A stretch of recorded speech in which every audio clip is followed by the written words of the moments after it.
Effing. Translation edited by Chinyu. A room filled with air can only hold so much, and if the doors and windows are sealed, the air will become stale.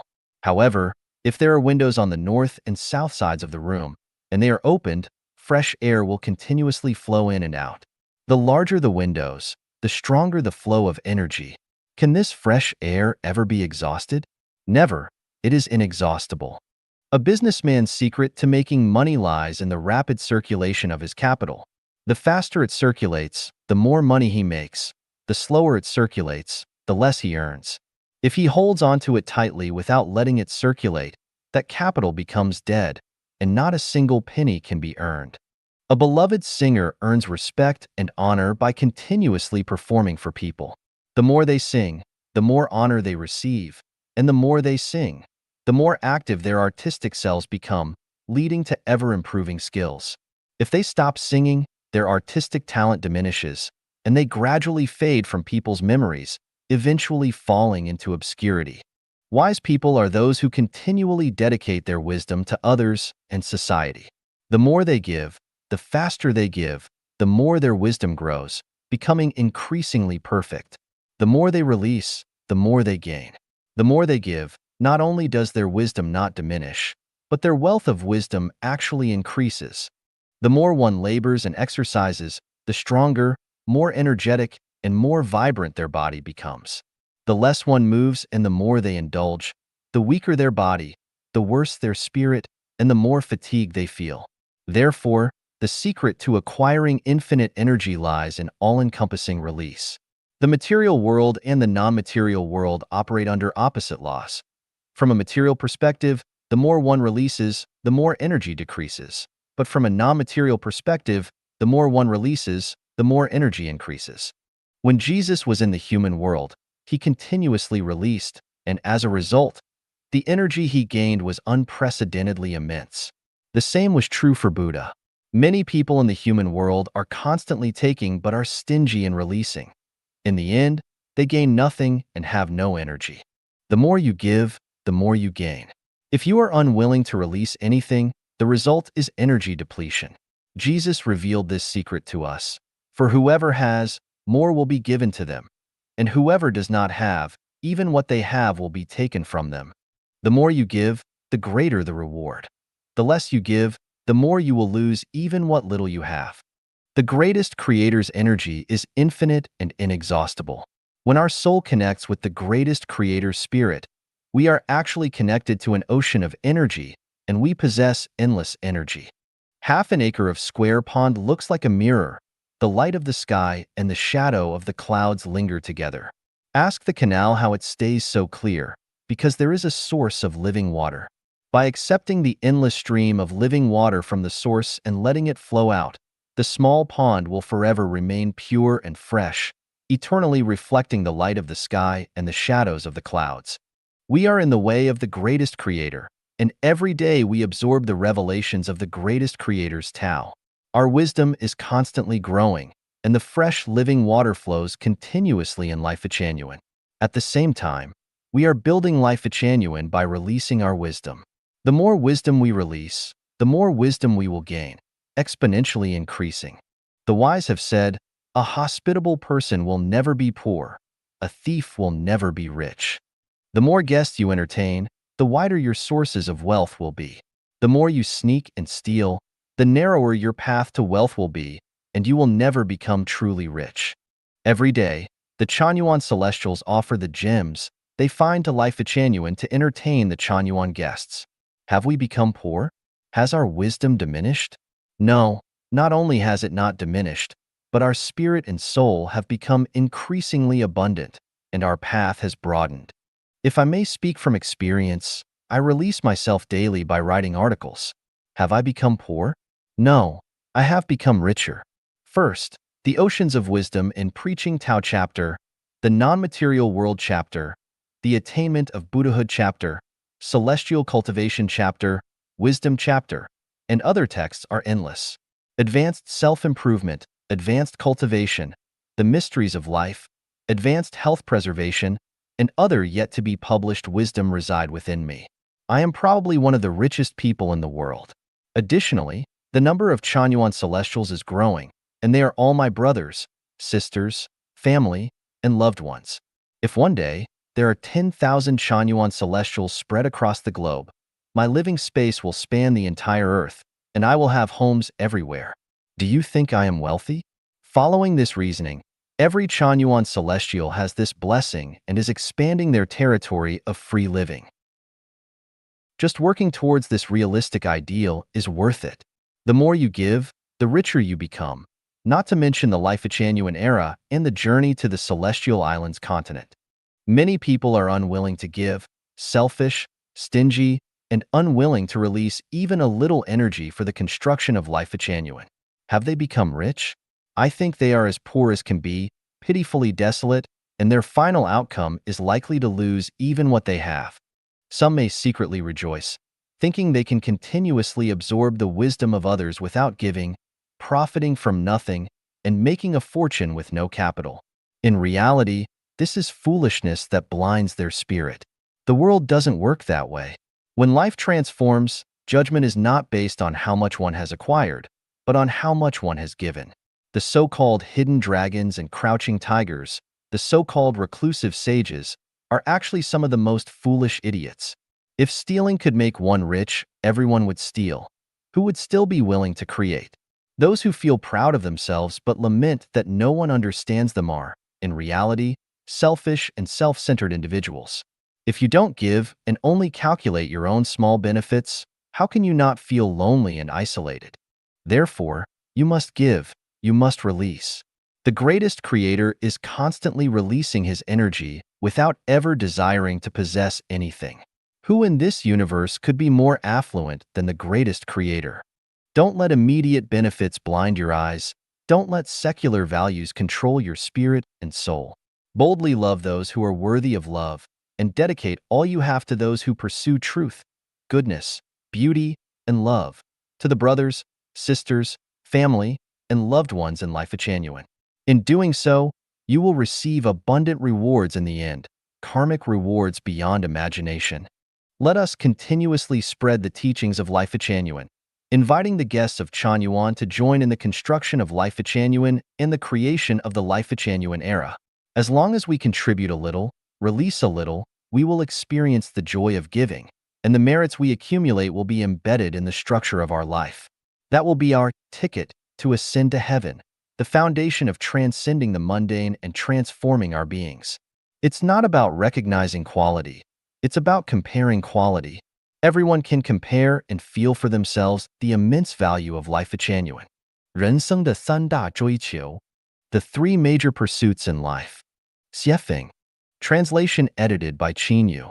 There are three major pursuits in life: knowledge, wisdom, and spirituality. These are the three steps toward becoming a celestial being or a Buddha. Knowledge is the understanding and summary of the material world by people. Wisdom is the sublimation of knowledge, a capability to discern, analyze, and judge the essence and extension of things, as well as the ability to invent and create.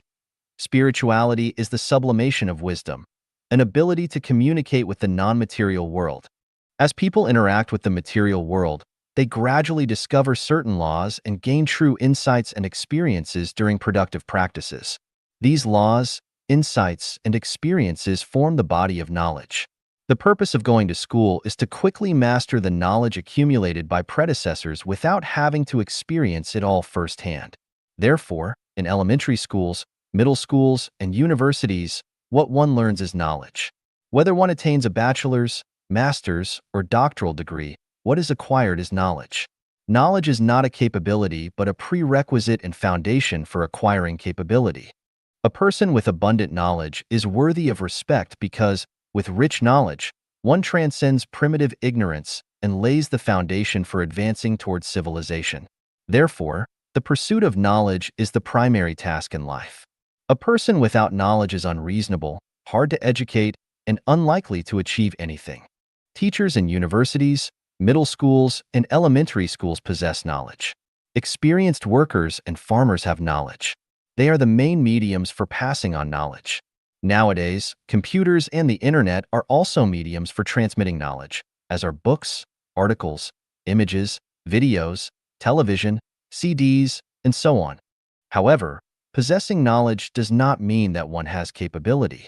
Only when knowledge is elevated to wisdom does a person gain the ability to discover, analyze, distinguish, and solve problems. Scientists, experts in various fields, engineers, technicians, business managers, successful entrepreneurs, political and religious leaders, all are people with wisdom. Those with wisdom are the driving force behind societal progress and development. The reason why a group of monkeys remains monkeys is that they lack wisdom. The reason why a person, a family, a clan, a nation, or a country remains poor and backward is the lack of wisdom. A person without wisdom does not know where to exert effort, how to use their mind, or how to make effective use of time. Therefore, the pursuit of wisdom becomes the urgent task for those who have knowledge. In other words, after acquiring knowledge, how to apply it to one's production and daily life becomes a matter of deep contemplation. Otherwise, the knowledge is useless. When we buy flour, cooking oil, vegetables, and seasonings at the supermarket, it does not solve our hunger problem. To solve the hunger problem, we must process these ingredients into food, and the ability to do so is the capability to transform knowledge into wisdom. Wisdom can make life full and prosperous, but it cannot solve a person's ultimate worries. Only by elevating wisdom to the level of spirituality can a person gain the ability to distinguish between truth, goodness, beauty, and love, and falsehood, evil, ugliness, and hatred. Only then can one possess morality, clearly understand the direction and purpose of life, communicate with the non-material world, understand the meaning of heaven and hell, and lay the foundation for becoming a celestial being or a Buddha. Among humanity, Buddhist monks, priests, Taoists, imams, and masters possess spirituality. They are the inheritors of spirituality. People like Osho, Oren, Seth, Zhang Hongbao, and Li Hongzhi are pioneers of spirituality. Laozi, Muhammad, Shakyamuni, and Jesus are navigators of spirituality. The Tao of the greatest creator is the source of spirituality. Knowledge and wisdom are unrelated to morality. That is to say, people with knowledge and wisdom do not necessarily possess morality. To possess morality, one must work on spirituality. But if one lacks knowledge and wisdom, it is impossible to open the door to spirituality. Even if one understands a little, it is merely superstition, and one remains clueless, unable to know the next step to take. Concepts like celestials, Buddhas, and heaven can only be illusory longings, and one might even doubt their reality, let alone attain them. Thus, there are three major pursuits in life: the pursuit of knowledge, the pursuit of wisdom, and the pursuit of spirituality, progressing step by step. Is there a way to skip knowledge and wisdom and achieve spirituality directly? In other words, is there a path to directly awaken one's spiritual awareness and reach spirituality without schooling, social practice, life experience, inventing and creation, or participating in religious activities or listening to sermons by masters? The answer is yes. First, see if you can read the celestial book, books with words, reading the heavens, the earth, life, and society, and understanding divine revelations from the phenomena of nature, thereby directly communicating with the greatest creator. Second, see if you have the predestined affinity with celestials or Buddhas and whether you can meet them and be directly enlightened by them, allowing them to guide your life.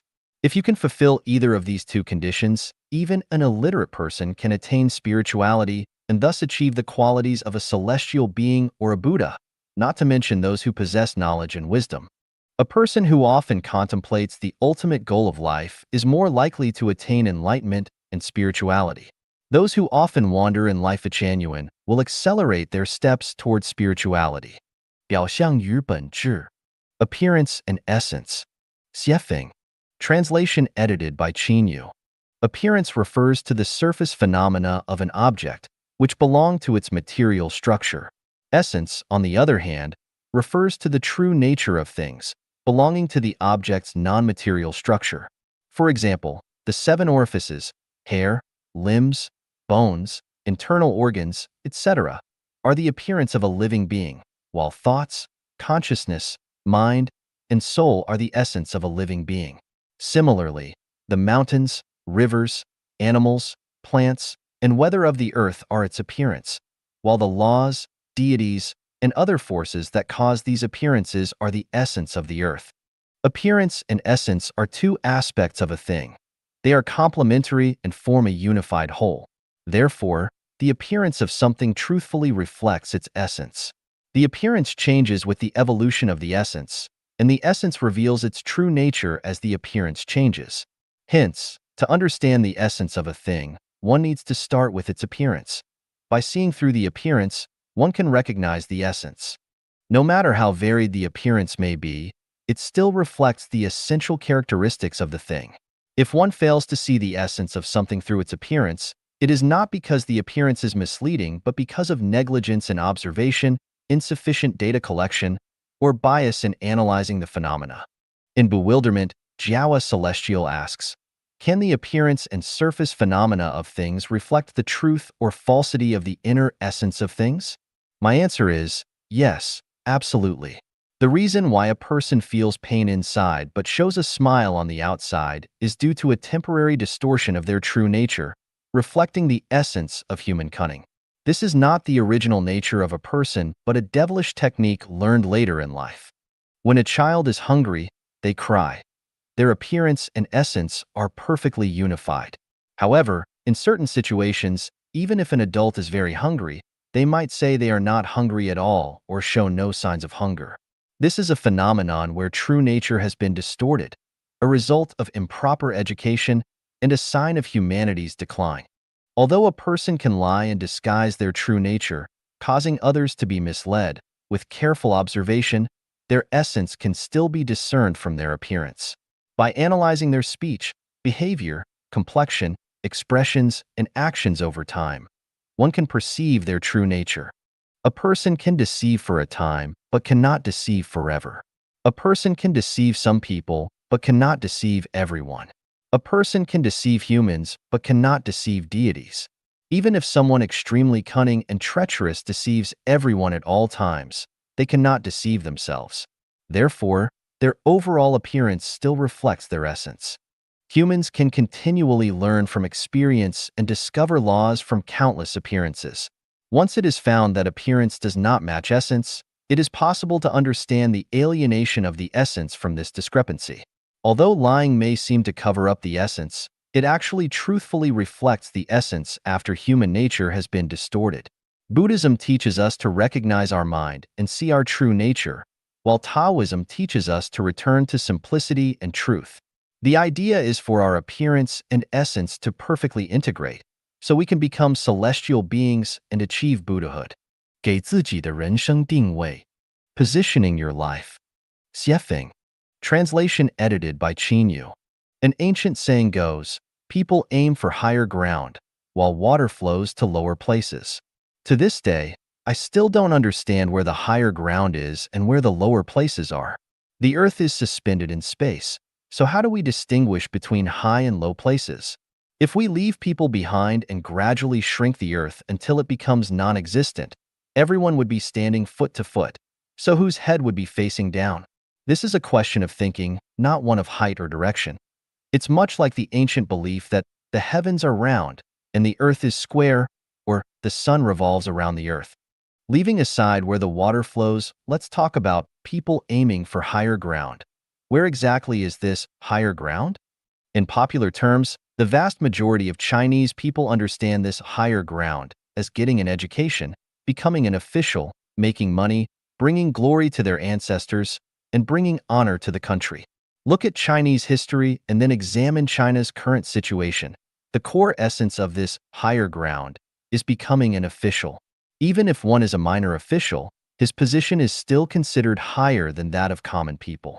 Not to mention county governors, provincial governors, and central government officials. In China, once someone becomes an official for even a single day, they and those around them rise with them. Any truth will always be on the side of the officials. Envy abounds. Even if it's just a section chief, the way they walk, their manner of speaking, the expression in their eyes, and the height at which they hold their head are all different from others. You can't help but respect them, fawn over them, flatter them, and accept them.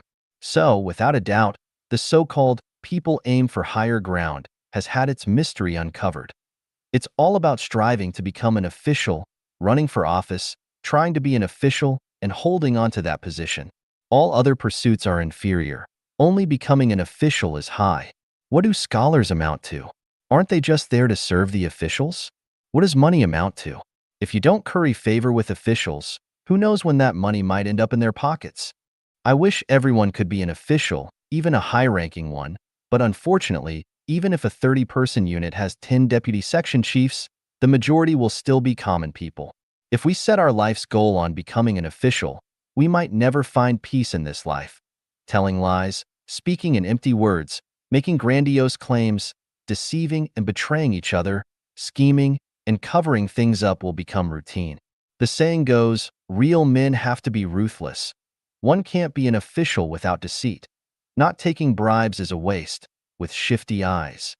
If you're honest, serious, and hardworking, yet neither want to be a master nor a servant, then you are not cut out to be an official. You should quickly adjust your life goals and direction. So, how should you position your life? If you have the chance to be an official, I advise you to set your life goal on becoming one. The benefits of being an official are too numerous to count. I could talk about them for 3 days and nights without exhausting the subject. Mastering thick black theory and the art of war should help you get by. If you can't become an official, but you're good at flattery, currying favor, bootlicking, and harboring malicious intentions, then you might set your life goal on being a lackey. This way, you'll be assured of having leftover food to eat and dregs of wine to drink, which is better than being an honest, simple commoner. If you can't become an official through the usual means, you can still aim for it indirectly. Why not organize an opposition party to try to overthrow the current government? If by chance you succeed in toppling the regime, then those positions like ministers, governors, and county chiefs would be as easy to grab as something within arm's reach, a sure thing. How do you overthrow the current regime? Just loudly proclaim democracy, freedom, human rights, and equality, then keep a close watch on the regime's flaws, magnify them, and incite the masses to revolt. Promise them that once you're in power, everyone will be able to eat while sleeping, live in golden houses, and have beauties at their disposal. This way, you'll be successful. Set your life goal on this, and your future is limitless. But if you end up in prison or lose your head, you shouldn't regret it. You can even borrow the compassionate words of Kshitigarbha Bodhisattva, "If I don't go to hell, who will?" to demonstrate your noble righteousness. If you like wealth, then position your life's goal on maximizing profit. Don't bother with things like conscience, morality, and other baseless concepts.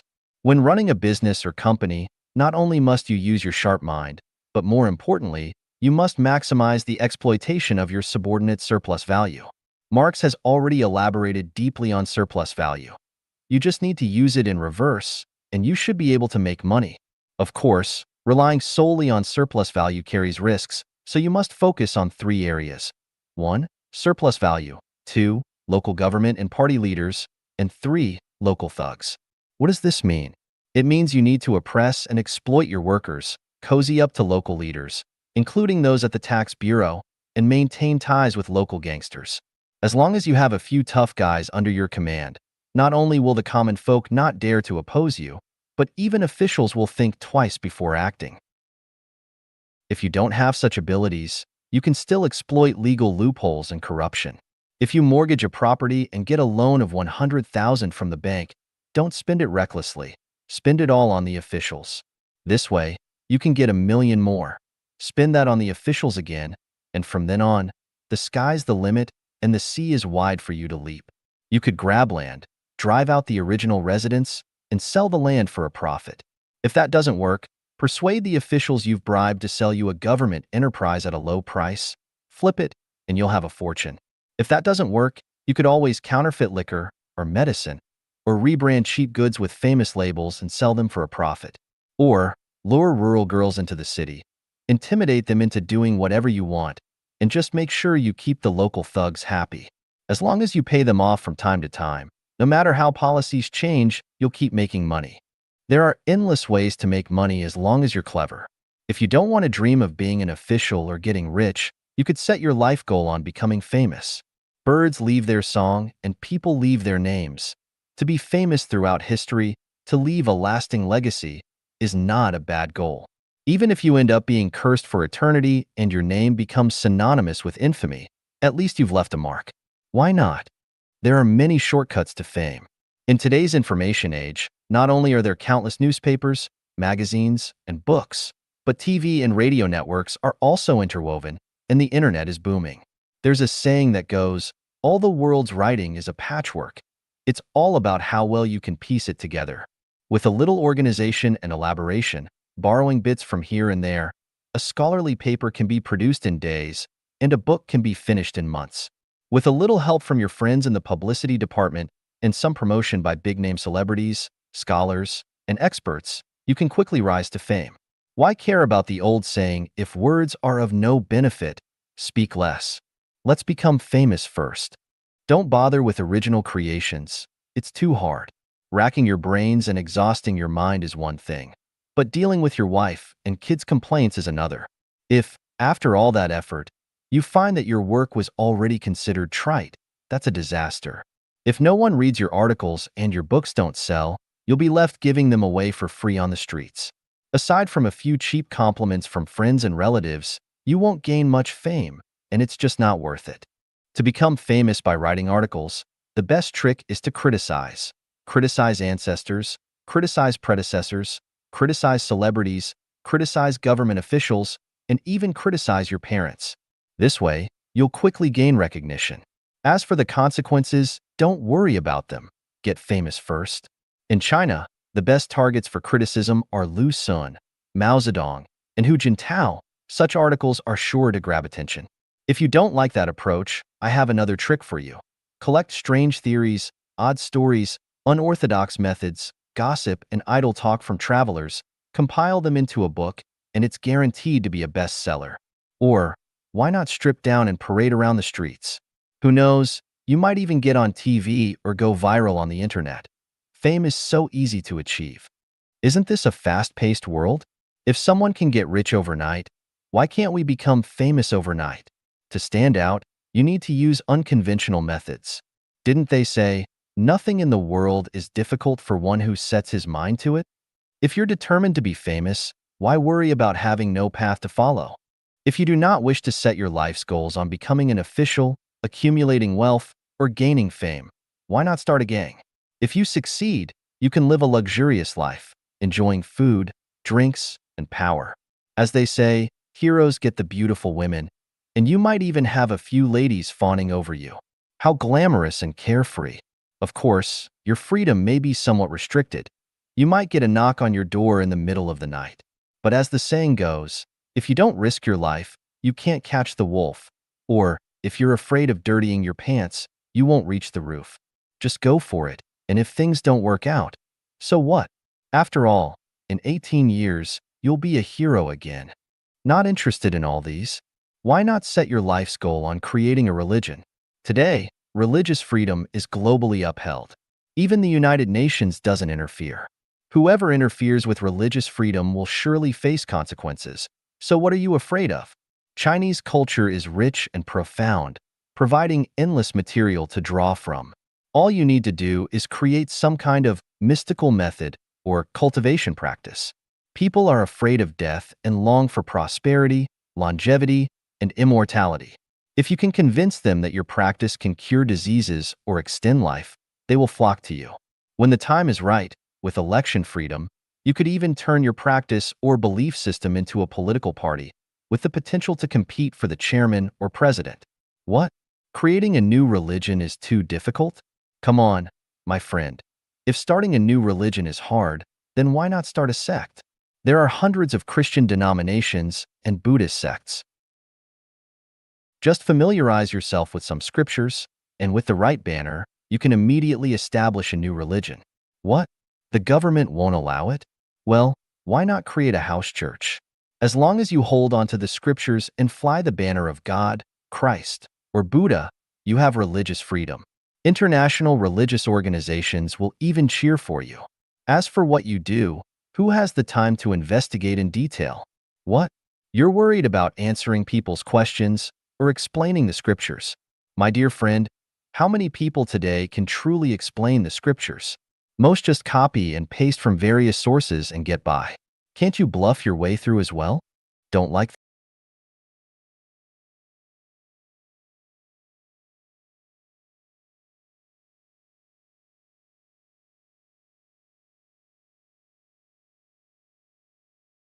Prologue. Xiefeng. March 3rd, 2020. Translated by Treasure. Life is a non-material structure with spirituality at its essence and whose manifestations are varied and ever-changing, from microbial bacteria to insects, from plants and animals to humans, from goblins, devils, monsters, and ghosts to gods, Buddhas, celestials, and saints, and from some mysterious cosmic objects to the ancestor of Buddha, the greatest creator. They are all lives. Both the material world and the non-material world are the spaces for lives' activities. Lives exist in fire, the frozen world, stone, and in the deep blue sea. Some lives are tangible. Lots of them are invisible. Some live in hell, some live on a planet or celestial body, and some live in heaven. Lives can be defined as being born from eggs, wombs, changes of humidity, or by transformation or separation. But in the final analysis, they have all been created. All of their ancestors were created, their programs were set, and all of their offspring were born according to their programs. Those born from eggs and wombs can reproduce naturally as long as their environments, especially temperature and humidity, are appropriate. Those born from humidity or transformation will come out automatically in large numbers, such as plants and parasitic lice on human bodies. But when the environments change, they go extinct quickly. Lives are hierarchical, including low-level, intermediate-level, and high-level ones. The lower its level is, the greater its quantity is. The higher its level is, the less its quantity is. Some are tangible, some are invisible. The greater its energy level is, the less visible it is. The smaller its energy is, the more tangible it is. Tangible lives are uneasy to change, but intangible ones are able to change at will. Tangible lives consist of physical bodies and spiritual entities. Their physical bodies carry their spiritual entities, while the latter master the former. Just as with running cars, the cars are as bodies and the people driving them are their spiritual entities. Lives born from eggs and wombs never die because their so-called deaths only kill their physical carriers, but their spiritual entities always leave their bodies to move on to their next journeys, such as in humans. Human deaths only mean that human bodies have fulfilled their missions and have returned to dust.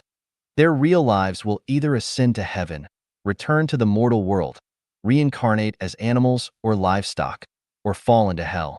Lives born from humidity or transformations will perish thoroughly once they die. Humans represent intermediate lives of all lives, which are tangible lives.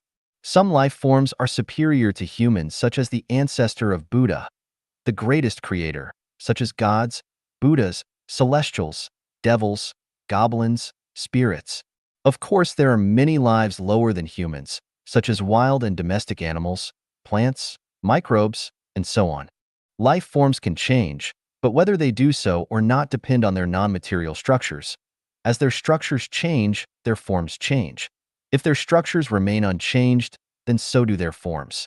This raises a very serious consideration for us.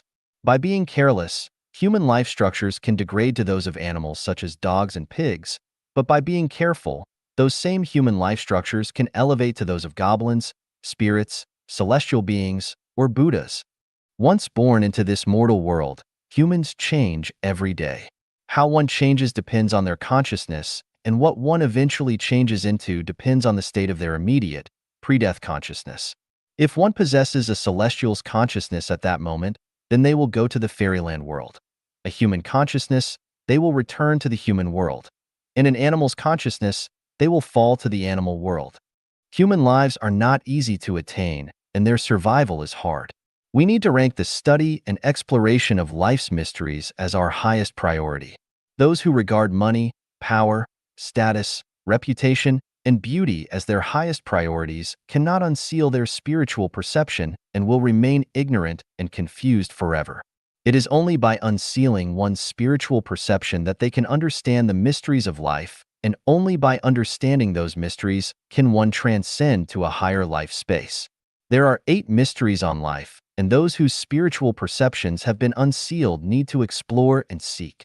Note: definition of life and life. Life is a non-material structure with spiritual sense. Life is 1 plus 1 1.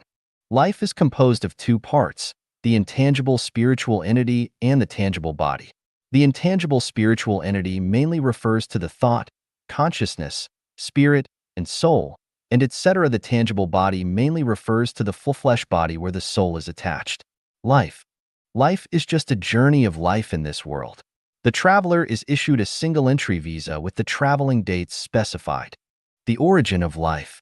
Xiefeng, August 16, 2005. Translated by Transin. Definition of life. Before we can discuss the origin of life, we must understand first what it is, or we will not be able to explore its origin. Today, although the scientists who are discussing life may not be as plentiful as the hairs on an ox, at least their number is very large. When we enter words such as life, life study, origin of life, and life exploration into any search engine, we will find a wide field of life exploration articles from which we can gain an idea of the various research theories and achievements discussed by life scientists. Unfortunately, all life scientists just make fusses over their interpretations of it because none of them understand its real essence. Only Christopher Langton, an artificial life theorist at the United States Los Alamos National Laboratory, in his publication, Artificial Life, initiated some introductory wisdom about the life exploration area. Some of his opinions broke through the limitations of traditional thinking patterns and took a small step toward understanding the cognition of life. For example, the essence of life lies not in its substance, but in its form. Then what on earth is life? Life is a non-material structure with spirituality. All substances are not life, but they can be carriers of life. As with a person's watch, car, house, and clothes, none of these are part of the person, but appendages and adornments of their life, and we cannot learn about them by simply relying on their appendages and adornments, nor can we know them by their age, appearance, height, weight, or other characteristics because all of these just show the material structure of their life carrier. It is very hard to understand non-material structures because they depend on our spiritual perceptions completely. They require extraordinarily sensitive spiritual perception to be seen. If one's spiritual perception is dull, it would be imperceptible in any way, but this does not mean that there is no way to understand it. I will give an example and hope it will inspire you to draw an analogy. As I send a fax from Harare, Zimbabwe, to my friend in Washington, D.C., his fax machine receives it almost immediately. The contents that he receives are nearly identical to what I had sent. My handwriting, the shape of the characters, and the line spacing are unaltered by his fax machine. However, the original copy is still with me and I can toss it into a waste paper basket as rubbish because it has accomplished its mission and has conveyed its message, soul, to my friend in America. Let us analyze what has happened.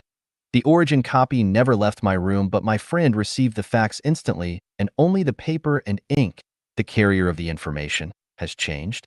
How do you explain this? The fax machine used the photoelectric principle to transfer the information into audio signals and sent them through an electric cable to a communications central office which transmitted them to a satellite uplink transmitter. A satellite received and retransmitted them. Then the information was received by a satellite downlink receiver, sent to another central office, and finally sent it through another electric cable to my friend's fax machine which restored the information from audio signals into words and images. In this way, the soul of my original copy was sent to my friend. Here, we mainly focused on the audio signals, which are a kind of materials rather than non-material. However, they have their own characteristic structures which differ from other audio signals, such as their frequency, wavelength. If the structure has consciousness, then it will be a non-material one. When microscopic particle tends to be infinitesimal, it will not exist or move in the form of particles, and it will become a string, or even a superstring. Superstring is a non-material structure. In this sense, the essence of life lies in non-material structures, rather than the carriers of LIFE material. The essence of life is formless. Who can tell the form, color, or weight of life? When referring to humans, dogs, vegetation, insects, and bacteria as life, we are literally talking about the expressions of their life forms rather than their essences of life. The forms of life are exceedingly strange and various, but the essence of life is unitary. Life has spirituality. Life cannot exist without it.